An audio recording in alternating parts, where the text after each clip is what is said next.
اللہ رب العزت ارشاد فرماتا ہے وَاتَّخَذَ اللَّهُ إِبْرَاهِيمَ خَلِيلًا۔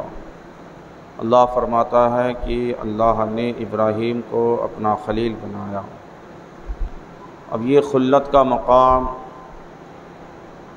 اور یہ شان کہ شان خلیلی کیا ہے اور یہ مقام کس انداز سے کس شان سے آپ کو عطا ہوئی، انشاءاللہ العزیز اس تعلق سے چند باتیں آج آپ کے سامنے میں رکھنا چاہوں گا کہ اللہ تبارک و تعالی اپنے کن بندوں کو اپنا خلیل بناتا ہے، اور خلیل کہتے ہی اسے ہیں جو اللہ کا دوست ہو، جن کے دل میں اللہ کی محبت کے علاوہ کسی اور کی محبت نہ ہو۔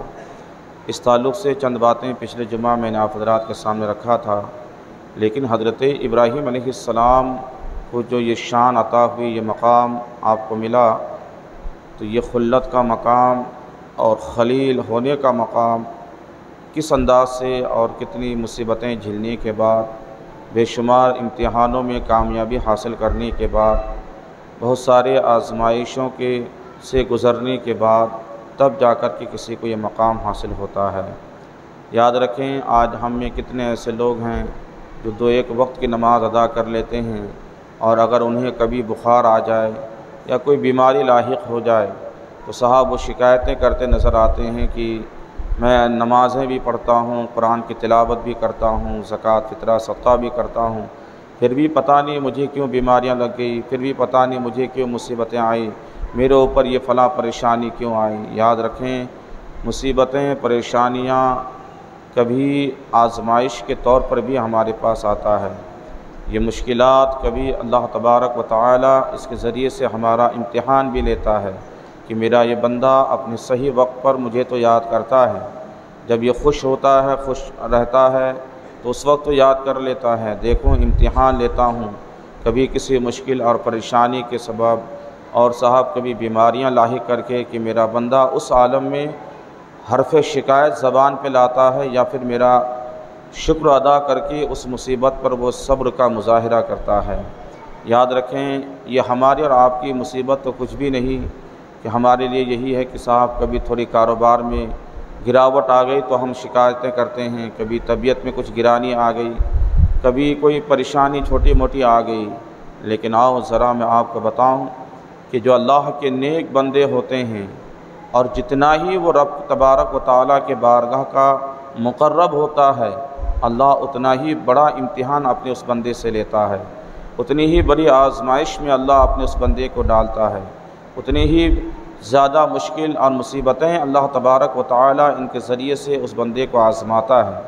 حضرت ابراہیم علیہ السلام کی زندگی کا آپ مطالعہ کریں، آج میں ان کی سیرت پاک کی چند احوال چند باتیں آپ کے سامنے رکھوں گا تو آپ کو سمجھ میں آئے گا کہ جتنا جو اللہ کا قریب ہوتا ہے، جو بندہ اللہ سے قرب حاصل کرتا ہے، جو جتنا یاد کرتا ہے، اتنے ہی بڑے امتحان میں رب تبارک و تعالیٰ اس بندے کو مبتلا فرماتا ہے، اور اتنی ہی بڑی آزمائشوں سے ان کو گزرنا پڑتا ہے، تب جا کر کہ وہ اس مقام اور اس شان اور اس مرتبے میں پہنچتا ہے کہ لوگ پھر یہ کہتے ہوئے نظر آتے ہیں کہ صاحب فلاں کا چہرہ دیکھو تو ان کا چہرہ دیکھتے ہی خدا یاد آ جاتا ہے۔ تو یہ مقامات اور یہ شانیں ایسے نہیں عطا ہوتی ہے، بڑے مشکلات، بڑی بڑی مصیبتیں اور بڑے بڑے امتحانات میں کامیابی حاصل کرنے کے بعد تب جا کر کے یہ مقام حاصل ہوتا ہے۔ حضرت ابراہیم علیہ السلام کی زندگی کا آپ مطالعہ کریں، ذرا آپ غور سے سننا، میں آپ کو ان کی حیات طیبہ کے چند وہ باتیں آپ کے سامنے رکھنا چاہوں گا کہ جس سے آپ کو سمجھ میں آئے گا کہ ان کی قربانی صرف ایک ہی نہیں ہے کہ انہوں نے اپنے بیٹے حضرت اسماعیل علیہ السلام کی قربانی رب کے بارگاہ میں پیش کی، بے شمار قربانیوں سے، بے شمار آزمائشوں سے گزرنے کے بعد تب جا کر کے رب تبارک و تعالیٰ نے آپ کو وہ شان اور وہ مقام عطا فرمایا جسے خلت کا مقام کہتے ہیں۔ یاد رکھنا، ذرا غور سے سنیے، حضرت ابراہیم علیہ السلام کی ولادت سے پہلے جو وہاں کا بادشاہ تھا، آپ کو معلوم ہونا چاہیے کہ وہ نمرود مردود بادشاہ تھا، جو بڑا ظالم تھا اور بڑا جابر قسم کا بادشاہ تھا، بڑا ظالم تھا، اور صاحب بہت لوگوں کو ستایا کرتا تھا، یہاں تک کہ وہ خدائی کا بھی دعویٰ کیا، لوگ ان کے رعایا کے لوگ ان کو سجدے بھی کرتے تھے، جب بھی ان کے دربار میں حاضر ہونا ہوتا تو سجدہ کر کے سجدے کی حالت میں حاضر ہونا پڑتا تھا۔ ذرا غور سے سننا، اتنا بڑا ظالم اور بہت ہی بڑا مکار اور بہت ہی بڑا عیار بادشاہ تھا، اور یہ ایک ایسا بادشاہ تھا کہ ان کی حکومت پوری روئے زمین پر تھی۔ کتابوں کے حوالے سے ہمیں ملتا ہے کہ 4 ایسے بادشاہ گزرے ہیں دنیا کے اندر جن کی حکومت ایک خطے اور ایک علاقے پر نہیں بلکہ پوری دنیا پر ان کی حکومت تھی۔ ان میں سے 2 بادشاہ مسلمان گزرے ہیں، 2 بادشاہ کافروں میں ہوا ہے۔ مسلمانوں میں حضرت سلیمان علیہ السلام کا نام آتا ہے اور حضرت ذوالقرنین رحمۃ اللہ تعالی علیہ کا نام آتا ہے، اور کافروں میں بخت نصر اور یہی مردود نمرود کا بھی نام آتا ہے۔ یہ 4 نام ایسے ہیں، یہ 4 بادشاہ ایسے ہیں کہ صاحب جن کی حکومت ایک خطے پر محدود نہیں بلکہ پوری روئے زمین پر تھی۔ یاد رکھنا، ان کی حکومت اس پوری دنیا جو ظاہری دنیا ہے، اس پوری کائنات پوری دنیا پر ان کی حکومت تھی، لیکن یاد رکھیں یہیں پہ عظمت مصطفیٰ دیکھے، شان مصطفیٰ دیکھے، اللہ کے رسول صلی اللہ تعالیٰ علیہ وسلم کی شان تو دیکھے۔ یہ 4 ایسے بادشاہ ہیں کہ جن کی حکومت اس پوری دنیا پر تھی، لیکن اللہ نے اپنے محبوب کو وہ شان عطا فرمائی کہ ان کی حکومت صرف اس دنیا پہ نہیں بلکہ ان کی حکومت دونوں جہاں میں موجود تھی۔ اس لیے اعلیٰ حضرت نے فرمایا تھا کہ جس کو سایہ ہے عرش خدا پر جلوس، ہے وہ سلطان والا ہمارا نبی، اپنے مولا کا پیارا ہمارا نبی، دونوں عالم کا دولہا ہمارا نبی۔ یاد رکھیں یہ اللہ کے رسول صلی اللہ تعالیٰ علیہ وسلم کی عظمت اور شان ہے کہ یہ 4 ایسے بادشاہ ہیں کہ جن کی حکومت صرف اس دنیا پر ہے، لیکن مصطفیٰ جان رحمت صلی اللہ تعالیٰ علیہ وسلم کی شان اور عظمت یہ ہے کہ آپ کی حکومت صرف اس دنیا پہ نہیں بلکہ آپ کی حکومت تو دونوں جہاں میں ہے۔ یاد رکھیں یہ اللہ کے رسول صلی اللہ تعالیٰ علیہ وسلم کی عظمت اور شان ہے۔ تو میں یہ آپ کو بتا رہا ہوں کہ یہ جو نمرود مردود بادشاہ تھا، حضرت ابراہیم علیہ السلام کی ولادت باسعادت سے پہلے انہوں نے ایک خواب دیکھا تھا۔ خواب کیا دیکھا تھا کہ صاحب آسمان سے ایک ستارہ ٹوٹ کر کے ان کے گود میں آ کر کے گر رہا ہے۔ بڑا حیران ہوا یہ خواب دیکھ کر کے، صبح اٹھنے کے بعد نجومیوں کو کاہنوں کو اپنے دربار میں بلاتا ہے، اور بلانے کے بعد وہ تمام نجومیوں اور کاہنوں سے کہتا ہے کہ میں نے رات کو یہ خواب دیکھا ہے، بتاؤ اس خواب کی تعبیر کیا ہے؟ بتائیں جو خود اپنے آپ کو خدائی کا دعویٰ کر کے بیٹھا ہے، جو یہ کہتا ہے کہ لوگوں مجھے میری عبادت کرو، مجھے خدا مانو، مجھے سجدہ کرو، لیکن یہ کیسا ڈھونگی خدا ہے کہ صاحب جن کو اپنے خواب کی تعبیر کا احساس نہیں، جنہیں اپنے خواب کی تعبیر بھی نہیں معلوم، دوسرے کا سہارا لے رہا ہے۔ نجومیوں سے کہا، کاہنوں سے کہا کہ بتاؤ میں نے رات کو یہ خواب دیکھا ہے، اس خواب کی تعبیر کیا ہے؟ ذرا غور سے سننا اور یہ بھی سمجھنا کہ آخر جو اللہ کا قریبی بندہ ہوتا ہے، اللہ جس بندے سے محبت فرماتا ہے، اس بندے کو کتنے آزمائشوں سے گزرنا پڑتا ہے، کیسے کیسے امتحانات میں اس بندے کو کامیابی حاصل کرنی پڑتی ہے۔ حضرت ابراہیم علیہ السلام کی ولادت ابھی نہیں ہوئی ہے، ادھر اس بادشاہ نے یہ خواب دیکھا، کاہنوں نجومیوں نے کہا کہ تمہارے اس خواب کی تعبیر یہ ہے کہ تیری سلطنت میں ایک بچہ پیدا ہوگا، اور وہ بچہ پیدا ہونے کے بعد زمین والوں کا دین بدل دے گا، تیری حکومت کو ٹکڑے ٹکڑے کر ڈالے گا، تیری حکومت تباہ و برباد ہو جائے گی، اور لوگ جو تمہیں خدا مان رہے ہیں وہ لوگ پھر تم سے ہٹ کر کے ایک خدا کے بارگاہ میں اپنے سروں کو اپنی پیشانیوں کو جھکاتے ہوئے نظر آئیں گے، یعنی زمین والوں کا دین بدل دے گا، تیری حکومت کو ٹکڑے ٹکڑے کر ڈالے گا۔ یاد رکھنا مسلمانوں، جب نمرود نے یہ سنا اور اپنے خواب کی یہ تعبیر کو سننے کے بعد انہوں نے کیا آرڈر کیا؟ بڑا ظالم بادشاہ تھا یہ، بڑا جابر بادشاہ تھا یہ، انہوں نے آرڈر کر دیا، حکم دے دیا، یہ کام کرو آج سے کوئی بھی مرد اپنی عورت کے قریب نہیں جائے گا، سب کے سب اس سے دور رہے گا، اور ہر گھر کا جائزہ لو، کن کے گھر میں حاملہ عورتیں ہیں، جہاں حاملہ عورت ہو ان پہ کڑی نظر رکھی جائے، جن کے یہاں بیٹا پیدا ہو، پیدا ہوتے ہی فوراً اسے قتل کر دیا جائے، اور بیٹی پیدا ہو تو انہیں چھوڑ دیا جائے۔ یہ انہوں نے سخت قانون لگایا، ہر گھر میں پہرہ داری، ہر طرف انہوں نے پہرہ کے طور پہ ایک ایک فرد کو متعین کر دیا۔ اللہ اکبر کبیرہ۔ انہی دنوں میں حضرت ابراہیم علیہ السلام اپنی ماں کے شکم میں آپ تشریف لاتے ہیں، اپنی ماں کی شکم میں آپ تشریف لاتے ہیں۔ اللہ اکبر کبیرہ، نگرانی چالو ہے، ہر طرف سے پہرہ داری ہے، کرے تو کرے کیا کیا جائے۔ بچے کی ولادت ہو، لڑکا پیدا ہو تو مار دیا جائے، اور کوئی بھی مرد اپنی عورت کے قریب نہ جائے۔ وہ ظالم مکار بادشاہ کا یہ آرڈر تھا، اور ان کی جانب سے صاحب یہ حکم نافذ ہوتا ہے۔ اب ان کے سارے عملہ لگے ہوئے ہیں، دیکھتے ہیں کن کے گھر میں حاملہ عورتیں ہیں۔ صاحب جس گھر میں حاملہ عورت ہے، ہر روز وہاں جا کر کی خبر لی جاتی ہے۔ اب بچے کی پیدائش کا وقت قریب ہے، اب صاحب ان کے پیچھے لگے رہتے تھے۔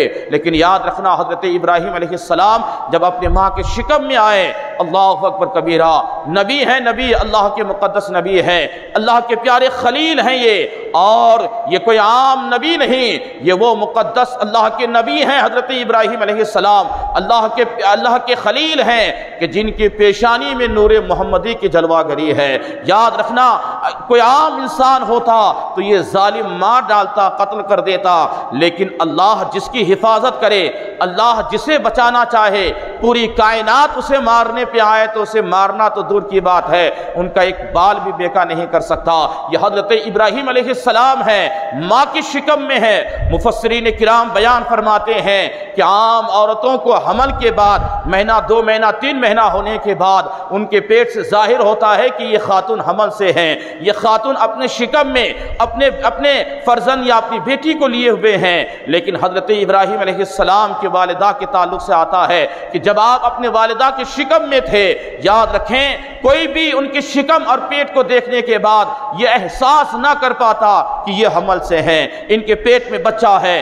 یہ رب کی شان ہے، یہ اللہ کی شان ہے کہ اپنے بندوں کی اس انداز سے اللہ حفاظت فرماتا ہے۔ لیکن دیکھیں دن گزرتا گیا، جب ولادت کا وقت قریب آتا ہے، اور حکم یہ تھا بادشاہ کا کہ صاحب لڑکا پیدا ہو تو اسے فوراً قتل کر دیا جائے، لڑکی ہو تو اسے چھوڑ دیا جائے۔ اللہ اکبر کبیرہ، جب ولادت کا وقت قریب آتا ہے، آپ کی ماں نے آپ کے والد سے کہا کہ چلو ہم کسی جنگل میں چلے جاتے ہیں، کسی غار میں، کسی تہ خانے میں جا کر کے اپنے بچے کی ولادت کا وقت قریب ہے، ہم اپنے بچے کو جنم دے دیں گے تاکہ ان بھیڑیوں کے ہاتھ سے میرا فرزند بچ جائے، ان بھیڑیوں کے ہاتھ سے میری اولاد بچ جائے۔ اللہ اکبر کبیرہ، آپ کی والدہ ہے، آپ کے والد ہے، آبادی سے بڑی رازدارانہ انداز سے نکلتے ہیں۔ صاحب ایک جنگل میں، ایک بیابان جنگل میں جاتے ہیں، اور اس جنگل میں جانے کے بعد ایک تہ خانے میں، ایک غار کے اندر تشریف لے جاتی ہیں آپ کی والدہ، اور وہاں جانے کے بعد حضرت ابراہیم علیہ السلام کی ولادت باسعادت ہوتی ہے، آپ کی پیدائش ہوتی ہے۔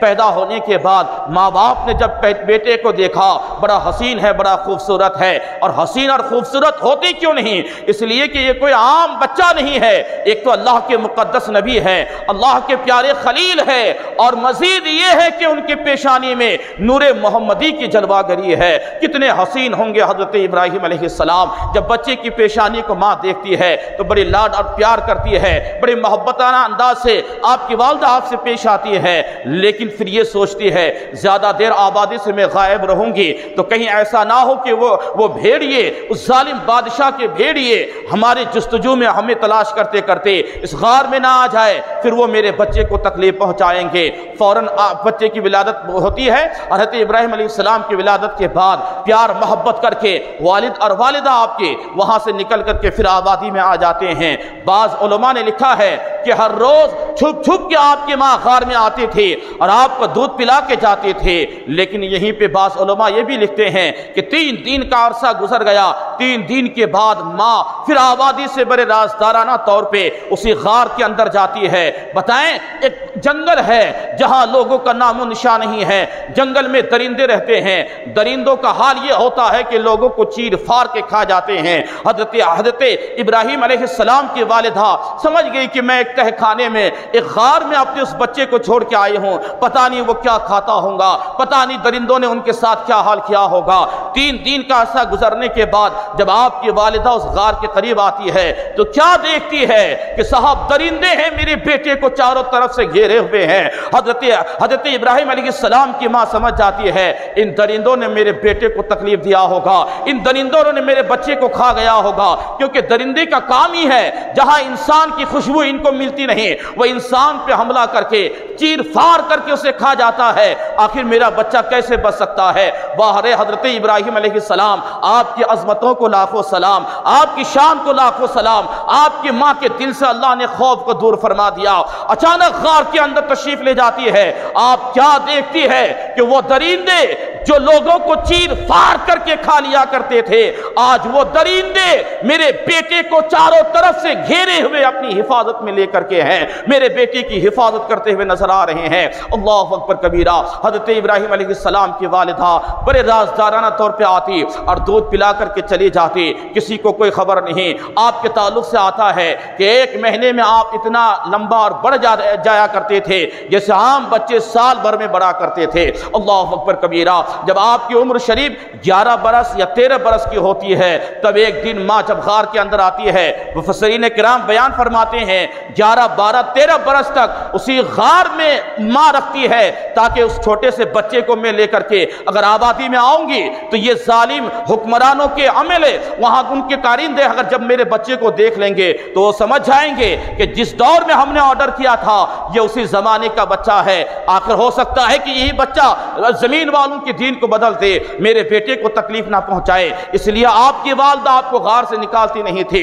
اللہ اکبر کبیرہ۔ ایک دن ماں آتی ہے بچے کی خدمت کے غرض سے، حضرت ابراہیم علیہ السلام نے فرمایا ماں ایک بات بتاؤ تمہارا رب کون ہے؟ رب کا معنی ہوتا ہے پالنے والا۔ حضرت ابراہیم علیہ السلام نے ماں سے کہا کہ تمہارے پالنے والے کون ہیں؟ ماں نے کہا بیٹا میرے پالنے والے تمہارے والد۔ کہا میرے والد کے پالنے والے؟ شروع میں آپ نے کہا کہ میرے پالنے والے کون ہیں؟ ماں نے کہا تھا بیٹا میں۔ پھر آپ نے فرمایا کہ ماں آپ کے پالنے والے؟ کہا تمہارے والد۔ کہا میرے والد کے رب کون ہے؟ پالنے والے کون ہے؟ تب جا کر کے ان کی ماں سمجھ گئی کہ یہی وہ فرزند ہے، یہی وہ شہزادہ ہے، یہی وہ بیٹا ہے جو زمین والوں کا دین بدل دے گا۔ آپ کے والد سے کہتی ہے مجھے تو یہی معلوم ہوتا ہے، مجھے تو یہی لگتا ہے کہ یہی وہ بچہ ہے۔ اللہ اکبر کبیرہ۔ پھر اس کے بعد جب آبادی میں ان کو لے کر کے آتے ہیں حضرت ابراہیم علیہ السلام کو، وقت تھا مغرب کا، یعنی سورج غروب ہو رہا تھا، آپ کو غار سے آپ کی والدہ لے کر کے اب آبادی میں لے کر کے آ رہی ہے۔ اللہ اکبر کبیرہ۔ مفسرین کرام بیان فرماتے ہیں کہ 11 12 سال کی عمر میں جب آپ کو غار سے باہر نکالا گیا، دیکھا لوگوں نے بڑا حسین بڑا خوبصورت جوان بچہ ہے، کیونکہ اللہ تبارک و تعالی نے آپ کو 11 12 سال ہی کی عمر میں جوانی عطا فرما دی تھی تاکہ ان ظالم حکمرانوں کے عملے کو یہ پتہ نہ چلے کہ صاحب یہ بچہ 2 4 5 یا 10 سال پہلے کا ہے۔ نہیں بلکہ 11 12 سال ہی کی عمر میں آپ ایسے جوان دکھتے تھے اور حسین اور خوبصورت تو تھے ہی۔ حضرت ابراہیم علیہ السلام رات کے وقت یعنی مغرب کے بعد سورج غروب ہو گیا، آسمان پہ ستارے طلوع ہے، ایسے وقت پہ آپ تشریف لاتے ہیں۔ جب آبادی میں آئے، آبادی کے لوگوں نے دیکھا بڑا حسین جوان ہے، بڑا خوبصورت جوان ہے، پیشانی میں یوں نور چمک رہا ہے، چہرے پہ نور ٹپک رہے ہیں، ایسے حسین ہے، ایسے خوبصورت ہے۔ تب آبادی کے لوگوں نے کہا تھا اے جوان سنو، یہ جو آسمان پہ ستارے چمک رہے ہیں یہ ہمارے معبود ہے، ہم اس کی عبادت کرتے ہیں۔ آپ نے تعجب کے انداز میں فرمایا تھا یہ تمہارا خدا ہے؟ انہوں نے کہا تھا ہاں یہ ہمارا خدا ہے۔ پھر اس کے بعد یہ ستارے ڈوب جاتے ہیں، پھر کیا ہوتا ہے کہ سورج نکلتا ہے، پھر انہوں نے کہا کہ یہ ہمارا خدا ہے، ہم اس کی عبادت کرتے ہیں۔ یعنی اس وقت کا حال یہ تھا کہ صاحب یہ جسے دیکھتے تھے اسے خدا مان لیتے تھے، سب مشرک تھے، کافر تھے، چاہے پہاڑوں کی بلندی کو دیکھے تو اسے اپنے خدا مان لے، صاحب دریاؤں کی طغیانی کو دیکھے تو اسے اپنے خدا مان لے، یہاں تک کہ بڑے پودوں جھاڑ کو بھی دیکھ لے تو اسے اس کی عبادت کرنے لگتے تھے۔ چاند تارے سورج یہ سب کی پرستش کرتے تھے۔ حضرت ابراہیم علیہ السلام نے فرمایا اے لوگوں ایک بات سنو، جو ڈوبے وہ میرا خدا نہیں ہو سکتا ہے، اس لیے کہ میرا خدا وہ ہے جو ڈوبتوں کو تیرا دے، وہ میرا خدا ہوتا ہے، یہ معبود نہیں ہو سکتا ہے، یہ عبادت کے لائق نہیں ہے، میرا خدا ایک ہے۔ اللہ اکبر کبیرہ۔ انہی دنوں میں آپ نے دیکھا آبادی میں آنے کے بعد ان کے چچا تھے جن کا نام تاریخ میں اور تفسیر میں آزر ملتا ہے۔ یاد رکھنا وہ بتوں کو بناتا بھی تھا، بتوں کو بازار میں بیچتا بھی تھا اور صاحب ان بتوں کو پوجتا بھی تھا۔ آپ نے تبلیغ کا معاملہ، تبلیغ کی شروعات اور ابتدا اپنے گھر سے فرمائی۔ حضرت ابراہیم علیہ السلام نے اپنے چچا سے کہا چچا ایک بات تو بتاؤ، ان بتوں کو جو آپ بنا رہے ہو اسے بناتے بھی ہو اپنے ہاتھوں سے، پھر اسے فروخت بھی کرتے ہو، پھر اس کی پرستش بھی کرتے ہو، پوجا پاٹ بھی کرتے ہو، پھر تم اس کی عبادت بھی کرتے ہو، یہ تو ایسے ہیں نہ یہ کچھ سنتا ہے نہ یہ دیکھتا ہے نہ یہ نفع دے سکتا ہے اور نہ تم کو اس سے کوئی فائدہ ہے، کوئی فائدہ نہیں ہے۔ یاد رکھنا ان کے چچا کے پاس اس سوال کا کوئی جواب نہیں تھا، لیکن پلٹ کے ان کے چچا نے کہا اے ابراہیم علیہ السلام ایک بات بتاؤ، آپ کہتے ہو کہ ایک خدا ہے، آپ اللہ کے رسول ہو، ایک بات بتاؤ یہ جتنے سارے بت ہیں میرے پاس، اگر یہ بت اس بات کی گواہی دے دے کہ خدا ایک ہے اور تم اللہ کے رسول ہو تو پھر میں تمہاری رسالت پہ اور خدا کی وحدانیت پہ ایمان لے کر کے آؤں گا۔ حضرت ابراہیم علیہ السلام کی تاریخ پڑھیں تو آپ کو سمجھ میں آئے گا، آپ خلیل اللہ تھے، رب کی بارگاہ میں ہاتھ اٹھاتے ہیں، دعا کرتے ہیں مولا اس امتحان میں بھی کامیابی عطا فرما دے، مولا ان بتوں کو زبان عطا فرما دے اور ان بتوں کے زبان سے میری رسالت اور تیری وحدانیت کی گواہی ان بتوں کے ذریعے سے عطا فرما۔ یاد رکھنا مسلمانوں، ابھی ادھر سے دعا سے فارغ بھی نہیں ہوتے ہیں، سارے بتوں کے اندر سے آواز آتی ہے لا الہ الا اللہ ابراہیم خلیل اللہ، لا الہ الا اللہ ابراہیم خلیل اللہ۔ ہونا تو یہ چاہیے تھا کہ ان کے چچا کو ایمان لانا چاہیے تھا، یہ معجزات دیکھنے کے بعد ایمان لایا نہیں، انہوں نے جھٹلا دیا یہ کہہ کر کے کہ تم بڑے جادوگر معلوم ہوتے ہو، تم بڑے جادوگر معلوم ہوتے ہو۔ گاہے باگاہے حضرت ابراہیم علیہ السلام ان کے معبودوں کے، ان بتوں کے، آپ ان کے تعلق سے لوگوں کو سمجھاتے رہتے تھے کہ یہ عبادت کے لائق نہیں ہے، ہمارے ہاتھوں سے ہم نے بنایا ہے، یہ پتھروں کے تراشے ہوئے مورتی معبود کے لائق نہیں ہے، یہ خدا نہیں بن سکتے، یہ عبادت کے لائق نہیں ہے۔ یاد رکھنا مسلمانوں، حضرت ابراہیم علیہ السلام سمجھاتے رہتے تھے۔ یہ نمرود جو بادشاہ تھا، ان کے دور میں ان کے لوگوں کے لیے سال میں ایک میلے کا دن آتا تھا، ان کے صاحب حال یہ ہوتا تھا کہ اس دن وہ لوگ بڑی خوشی مناتے تھے اور بڑے اچھے کھانے بناتے تھے، اور بنانے کے بعد بت خانے میں بتوں کے سامنے لے جا کر کے رکھ دیتے تھے، اور پھر آبادی سے باہر جا کر کے کھیل کود میں مشغول ہو جایا کرتے تھے، عیاشیاں کرتے تھے۔ گناہوں میں مبتلا ہونے کے بعد پھر واپس بتوں کے پاس آ کر کے پوجا پاٹ کر کے وہ جو کھانا رکھ کر کے جاتے تھے تبرکن اس کھانے کو وہ لوگ کھایا کرتے تھے۔ حضرت ابراہیم علیہ السلام کو بھی دعوت ہوئی کہ ہمارا وہ دن آ گیا ہے، آبادی سے باہر جا کر کے ہم کھیل کود میں مشغول ہوتے ہیں، لہو لعب کرتے ہیں، ہم عیاشیاں کرتے ہیں، آپ بھی چلو۔ حضرت ابراہیم علیہ السلام نے فرمایا تھا انی سقیم، قرآن میں یہ واقعہ موجود ہے، حضرت ابراہیم علیہ السلام نے فرمایا میں بیمار ہوں، آپ لوگ چلے جاؤ، میں جانے والا نہیں، میں بیمار ہوں۔ اللہ اکبر کبیرہ، جب آپ نے دیکھا کہ آبادی کے سارے لوگ چلے گئے، اب یہاں کوئی انسان نہیں ہے، آپ نے سمجھا کہ موقع غنیمت کا ہے، آپ نے فوراً ایک کلہاڑی لی، بڑی کلہاڑی، اور لینے کے بعد بت خانے میں تشریف لے گئے۔ اس کلہاڑی کے سے آپ نے سارے بتوں کو توڑے، ہر بت سے آپ کہتے تھے تیرے سامنے کھانا رکھا ہوا ہے، تو کھاتا کیوں نہیں، تجھے کیا ہو گیا ہے؟ تو یہ بت ہے، یہ بے جان مورتیاں ہے، یہ کیا بول سکتے تھے؟ ان کے اندر زبان نہیں، نہ یہ نفع دے سکتا ہے نہ یہ نقصان پہنچا سکتا ہے۔ حضرت ابراہیم علیہ السلام تمام بتوں کو توڑ دیتے ہیں، بڑے بت کے کندھے پہ کلہاڑی رکھ کر کے پھر اپنے گھر واپس تشریف لے جاتے ہیں۔ جب سارے لوگ آبادی سے باہر جو گئے تھے میلے میں عیش و عشرت کے لیے، لہو لعب میں مشغول ہونے کے لیے، جب وہ وہاں سے واپس پلٹے اپنے بت خانے میں گئے، دیکھا صاحب ہمارے سارے بت ٹوٹے ہوئے ہیں، ایک بڑا بت ہے جن کے کندھے پہ کلہاڑی ہے، اب یہ کیا معاملہ ہو گیا؟ جب بادشاہ نمرود کے دربار میں یہ بات پہنچی تو سب لوگوں نے کہا تھا کہ یہ کام کوئی اور نہیں، یہ ابراہیم علیہ السلام نے ہی کیا ہے۔ کیوں؟ اس لیے کہ ہمیشہ وہ ہمارے ان بتوں کے تعلق سے لوگوں کو سمجھاتے رہتے ہیں کہ یہ نفع نہیں دے سکتا، یہ نقصان بھی نہیں پہنچا سکتا، یہ تمہارے کام آنے والے نہیں ہیں، لہٰذا تم اس کی پرستش مت کرو، تم اس کی عبادت مت کرو۔ یاد رکھنا مسلمانوں، بادشاہ نمرود نے آرڈر کیا جاؤ ان کو میرے دربار میں بلا کر کے لے کے آؤ۔ حضرت ابراہیم علیہ السلام جب آئے تو ان کے دربار میں آنے کے آداب میں سے ایک ادب یہ بھی تھا کہ سجدہ کرتے ہوئے حاضر ہونا ہے، سجدہ کرتے ہوئے آنا ہے۔ حضرت ابراہیم علیہ السلام جو اللہ کے خلیل ہو، جو اللہ کے مقدس نبی ہو، ان کی پیشانی غیر اللہ کے سامنے جھک جائے، یہ ہو نہیں سکتا ہے۔ حضرت ابراہیم علیہ السلام بغیر سجدہ کیے، سینہ تان کے آپ صاحب ان کے دربار میں حاضر ہوتے ہیں۔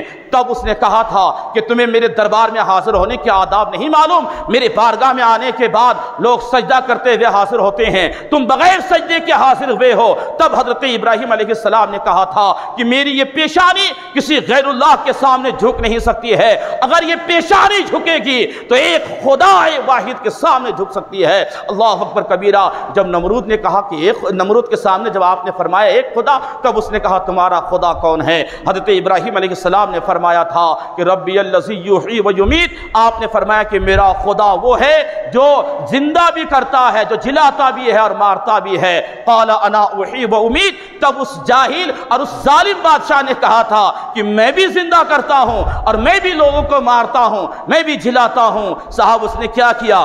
قید خانے سے 2 قیدی کو بلایا، ایک ان میں سے ایسا تھا کہ جن پر پھانسی کا حکم تھا، یعنی مرنے والا تھا، اور ایک ایسا تھا کہ صاحب وہ قید خانے میں تھا، اب اس کی رہائی ہونے والے تھے۔ دونوں کو بلایا، جسے پھانسی میں لٹکانا تھا اسے چھوڑ دیا، اور جسے رہائی ملنے والے تھے صاحب اسے مار ڈالا۔ کہا دیکھ جس کی موت تھی میں نے اسے نہیں مارا، اور جسے قید خانے میں رکھنا تھا میں نے اسے رہا کر دیا۔ تو جلانا میں بھی جانتا ہوں، مارنا میں بھی جانتا ہوں۔ حضرت ابراہیم علیہ السلام مسکراتے ہیں، فرماتے ہیں یہ بڑا جاہل ہے، یہ ظالم ہے، یہ بڑا جابر قسم کا بادشاہ ہے، انہیں جلانے اور مارنے کا مفہوم سمجھ میں نہیں آتا کہ اس کا مطلب کیا ہوتا ہے۔ اب حضرت ابراہیم علیہ السلام نے اللہ کی وحدانیت اور رب تبارک و تعالیٰ کے تعلق سے ایک ایسی دلیل آپ نے ان کے سامنے رکھی کہ صاحب یہ ایک نمرود ہے، ہزاروں ایسے ظالم نمرود آ جائے تو اس سوال کا کوئی جواب نہیں دے سکتا۔ حضرت ابراہیم علیہ السلام نے فرمایا اب ان کو خاموش کرنے کے لیے اور میرے رب کی شان ان کے سامنے ظاہر کرنے کے لیے آپ نے دوسری دلیل پیش کی۔ آپ نے فرمایا کیا کہا؟ قرآن کہتا ہے قال ابراہیم فإن اللہ یاتی بالشمس من المشرق فاتی بہا من المغرب فبہت الذی کفر۔ قرآن پڑھے تو آپ کو سمجھ میں آئے گا۔ حضرت ابراہیم علیہ السلام نے فرمایا میرا خدا یہ وہ ہے جن کی شان ہے کہ وہ سورج کو پورب سے نکالتا ہے اور مغرب میں ڈبوتا ہے۔ اب اگر تو خدا ہے تو فاتی بہا من المغرب، سورج کو اب پورب سے نہیں تو ذرا پچھم سے نکال کے دکھا۔ فبہت الذی کفر، قرآن کہتا ہے کہ یہ سوال سننے کے بعد وہ نمرود، وہ ظالم، وہ کافر اس کے ہوش اڑ گئے، صاحب مبہوت ہو گیا، ہوش اڑ گئے کہ اب اس کا میں کیا جواب دے سکتا ہوں، میں تو فرضی خدا ہوں، میرے پاس کہاں اتنا کنٹرول کہ میں سورج کو پچھم سے نکال دوں۔ اللہ کی شان ہے کہ اللہ پورب سے نکالتا ہے اور مغرب میں ڈبوتا ہے، لیکن میں یہ کیسے اس کا الٹا کر سکتا ہوں؟ فبہت الذی کفر، قرآن کہتا ہے کہ اس سوال کو سننے کے بعد وہ ظالم کے ہوش اڑ گئے، کافر کے ہوش اڑ گئے۔ اب صاحب کیا تھا؟ حضرت ابراہیم علیہ السلام سے پھر کہا انہوں نے، کہا بتا تو صحیح میرے بتوں کے ساتھ کس نے ایسا کیا ہے؟ حضرت ابراہیم علیہ السلام مسکرا کے فرماتے ہیں مجھ سے کیوں پوچھتے ہو؟ تیرے بڑے بت کے کندھے پہ کلہاڑی ہے، ہو سکتا ہے اس نے چھوٹے چھوٹے کو مارا ہوگا، غصہ آیا ہوگا، مار دیا ہوگا۔ کہا تم کیسی باتیں کرتے ہو؟ یہ ہمارے معبود ہے، یہ بولتا نہیں ہے، یہ مار نہیں سکتا ہے، اور نہ کھاتا ہے نہ پیتا ہے، اور نہ ہی ان سے کوئی نفع ہے نہ نقصان ہے۔ پھر حضرت ابراہیم علیہ السلام نے بڑے مجلس میں بادشاہ کو کہا، بڑے بے وقوف بادشاہ ہو، بڑے بے وقوف ہو تم، جب تمہیں معلوم ہے کہ اس سے کوئی نفع نقصان نہیں، یہ بول نہیں سکتا، یہ نفع پہنچا نہیں سکتا، پھر اس کی کیوں عبادت کرتے ہو؟ بڑا غصہ آیا۔ غصہ آنے کے بعد پھر حضرت ابراہیم علیہ السلام کو انہوں نے قیدی کرنے کا، قید میں ڈالنے کا آرڈر دیا کہ اسے تم مقید کر لو، اسے قیدی بنا لو۔ حضرت ابراہیم علیہ السلام ہیں جو قیدی بنا لیے گئے ہیں۔ یاد رکھنا مسلمانوں، پیدائش سے لے کر کے آخر عمر تک ہمیشہ آپ قربانیاں پیش کیے ہیں۔ یہ ایک ہی قربانی نہیں ہے کہ جو حضرت اسماعیل علیہ السلام کو مقام منا میں آپ نے رب کی بارگاہ میں قربان کیے، نہیں، اس کے بھی علاوہ بے شمار قربانیاں دیے ہیں، تاکہ یہ ساری قربانیاں دینے کے بعد تب جا کر کے کسی کو خلت کا مقام ملتا ہے، تب جا کر کے کوئی خلیل اللہ کے منصب پہ فائز ہو سکتا ہے۔ حضرت ابراہیم علیہ السلام اللہ نے کیسے کیسے آزمائش لیے کہ صاحب ابھی آپ ولادت ہونے والی ہے، اس وقت اتنا بڑا امتحان، پھر یہ ظالم بادشاہ کے دربار میں، پھر صاحب آپ کو قیدی بنا لیے گئے۔ اب سنو آپ کس طرح سے مصیبتیں آپ کے اوپر آتی ہے، کیسی کیسی پریشانیاں، کیسے کیسے امتحانات اور کیسے کیسے آزمائشوں سے آپ کو دوچار ہونا پڑتا ہے۔ حضرت ابراہیم علیہ السلام قیدی بنا لیے گئے۔ نمرود نے سارے لوگوں کو بلایا دربار میں، جتنے بھی وزیر ان کے مشیر تھے سب کو بلانے کے بعد کہا بتاؤ تو صحیح ان کے ساتھ کیا کیا جائے، کیا کیا جائے؟ سب نے یہی مشورہ دیا تھا کہ ان کو آگ میں ڈال کر کے جلا کے راکھ کر دیا جائے، ختم کر دیا جائے۔ اللہ اکبر کبیرہ۔ یاد رکھنا مسلمانوں، جب اس بات پہ میٹنگ طے ہو گئی، فیصلہ ہو گیا، تب اس وقت نمرود نے یہ آرڈر کیا کہ 30 گز لمبی ایک چہار دیواری اور 20 گز چوڑی، یعنی 30 گز لمبی اور 20 گز چوڑی، اتنی بڑی چہار دیواری قائم کرو اور سارے لوگوں کو یہ حکم دے دو کہ مرد ہو یا عورت ہو، بچے ہو، بوڑھے ہو، سب کے سب وہاں پہ لکڑیاں جمع کرے۔ مسلسل 1 ماہ تک وہاں پہ لکڑیاں جمع کی گئی، بہت ساری لکڑیاں جمع ہو گئی، آگ لگا دی گئی۔ صاحب آگ کے شعلے آسمان کو چھونے لگے، آگ کے شعلے اتنے تیز ترار کہ اس کے اوپر سے کوئی پرندہ بھی اگر پر مارے یا پرواز کرنا چاہے تو وہ چل بھن کر کے کباب بن کر کے نیچے گر جائے، اتنی خطرناک آگ۔ لیکن جب یہ آگ اتنی تیز ہو گئی، آبادی کے لوگ بھی پریشان اس کی حرارت سے، اب وہ لوگ بھی وہاں پہ رہنا مشکل ہو رہا ہے۔ ایسے ماحول میں کیا کرتے؟ اب کس کی مجال جو حضرت ابراہیم علیہ السلام کو آگ میں لے جا کر کے ڈالے، کیونکہ جو جائے گا وہ مر جائے گا، اتنی تپیش ہے، اتنی حرارت ہے اس آگ کے اندر۔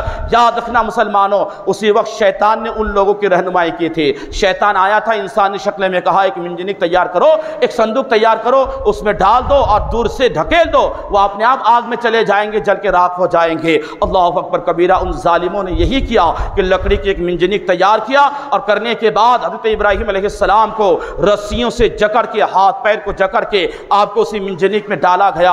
اب وہاں سے منجنیق کو آگ کے جانب بڑھانے والے ہیں، اتنے میں طائر سدرہ، بلبل سدرہ، حضرت جبریل امی تشریف لاتے ہیں اور عرض کرتے ہیں، اے اللہ کے خلیل، آپ آگ میں گرنے والے ہیں، آگ میں جانے والے ہیں، کوئی حاجت ہو تو بتائیے، میں آپ کی مدد کے لیے تیار ہوں۔ حضرت ابراہیم علیہ السلام کا توکل دیکھے، بھروسہ دیکھے اللہ کے اوپر۔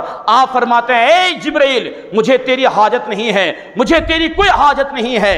بعض راویوں نے لکھا ہے کہ ہوا پہ مقرر فرشتہ بھی آیا تھا، کہا تھا کہ اے ابراہیم آپ کا حکم ہو تو میں اتنی تیز ہوا چلا دوں کہ ابھی اس آگ کو آنن فانن یہاں سے اڑا کے لے کے چلا جاؤں۔ پھر بارش کے فرشتے نے آیا تھا اور وہ بھی آ کے کہا تھا کہ آپ ہمیں اجازت دیں تو میں اتنی برسات کروا دوں، اتنی برسات کروا دوں کہ یہ آگ سرد پر جائے گی، یعنی ٹھنڈی ہو جائے گی۔ حضرت ابراہیم خلیل اللہ نے نہ حضرت جبریل امی کی مدد کو لیے، نہ ان دونوں فرشتوں کو، کہا نہیں مجھے تمہاری کوئی حاجت نہیں ہے، میں آگ میں جا رہا ہوں، میں اللہ کا خلیل ہوں، میں آگ میں جا رہا ہوں۔ تو اللہ کو خوب معلوم ہے کہ میرا خلیل آگ میں جا رہا ہے، پھر مجھے تمہاری کیا حاجت ہے؟ اب دیکھیں مسلمانوں، یاد رکھنا ہے کوئی ہم میں اور آپ میں ایسی ہمت والا کہ اتنا بڑا امتحان اللہ لے اور ہم اور آپ اس امتحان میں کامیاب ہو جائے؟ اگر کوئی ایسے وقت پہ مدد کے لیے آ جائے تو صاحب آپ کو کہ ہاں برسات کروا دو، یہ آگ بجھ جائے،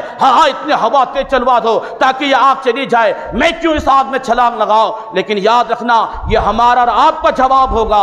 جو اللہ کا خلیل ہوتا ہے وہ یاد رکھیں اللہ کی رضا کے خاطر، اللہ کی خوشنودی کے خاطر، یاد رکھنا اپنی جان کی بھی پرواہ نہیں کرتے ہیں۔ یاد رکھیں جب انہوں نے منجنیق کو ڈھکیلا ہے ادھر سے اور ادھر سے رب تبارک و تعالیٰ کا حکم ہوتا ہے آگ کو، یا نارو کنی بردوں سلام علی ابراہیم، اے آگ میرے ابراہیم پر سلامتی ٹھنڈی والی ہو جا۔ یاد رکھنا مسلمانوں، دنیا کی نگاہ میں وہ آگ تھی، لیکن جب حضرت ابراہیم علیہ السلام اس آگ میں چھلانگ لگاتے ہیں وہ آگ آپ کے لیے آگ نہیں بلکہ گلے گلزار بن جاتی ہے۔ وہ آگ آپ کے لیے بڑے اچھے باغیچہ، پھولوں کے باغیچے کی شکل اختیار کر لیتی ہے۔ یاد رکھنا بعض راویوں نے لکھا ہے کہ نمرود نے جب آپ آگ میں چھلانگ لگا دیے، بہت اونچے مکان پہ جا کر کے نمرود وہاں کی چھت پہ چڑھ کر کے وہاں سے دیکھنے لگے کہ دیکھوں اب یہ تو جل کے راکھ ہو گئے ہوں گے، لیکن جب انہوں نے وہاں سے دیکھا تو کیا دیکھتا ہے کہ حضرت ابراہیم علیہ السلام جلے نہیں ہیں بلکہ آگ کے ہر شعلے پھول میں تبدیل ہو گئے ہیں۔ آگ یاد رکھا، آگ ایک بڑے اچھے باغ میں تبدیل ہو گئے ہیں۔ حضرت ابراہیم علیہ السلام فرشتوں کے جھرمٹ میں ایک پھول کے تخت پہ آپ تشریف فرما ہے، وہیں سے انہوں نے کہا تھا کہ اے ابراہیم علیہ السلام اس ناز و نعمت میں آپ کہاں سے پہنچ گئے؟ تب آپ نے کہا تھا ھذا من فضل ربی، یہ میرا رب کا فضل ہے جو آگ بھی میرے لیے آگ نہیں بلکہ وہ آگ میرے لیے گلے گلزار بن گئی ہے۔ مسلمانوں بتاؤ، خلیل کوئی ایسے نہیں ہوتا ہے، خلت کا مقام ایسے کسی کو حاصل نہیں ہوتا ہے، وہی خلت کے مقام پہ فائز ہوتا ہے۔ یہ منصب اسی بندے کو اللہ عطا فرماتا ہے جو اللہ کے نام پہ اپنی جان، مال، تن، من، دھن سب کچھ قربان کر دے، وہی اس مقام پہ فائز ہوا کرتا ہے۔ تو حضرت ابراہیم علیہ السلام نے ایک ہی امتحان نہیں بے شمار امتحانات میں آپ نے کامیابی حاصل کی ہے۔ اکثر حضرات کو واقعہ معلوم ہے کہ حضرت ابراہیم علیہ السلام کی جانب اولاد ہی نہیں ہوتی تھی،